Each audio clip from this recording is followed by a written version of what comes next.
There are no words that would sufficiently express how absolutely appalled I am by the statements from the American president. Throughout the history, American involvement in the Middle East has only worsened the situation by prolonging conflicts with military engagement and lack of coherent strategies. Meanwhile, the EU has been rather unsuccessfully trying to resolve resulting humanitarian crisis. Enough. This time, EU has to take a stand and not be bullied into the unimaginable transitions of the world, including not supporting ethnic cleansing and permanent displacements of people from their land, their homes, to create new American playground. We need to help create regional alliances and not conflicts.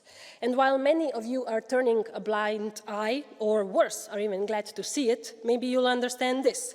If all bets are off and the hell breaks out, the shockwaves will reach the European Union. This is not just about the region. It's about the very fabric of humanity.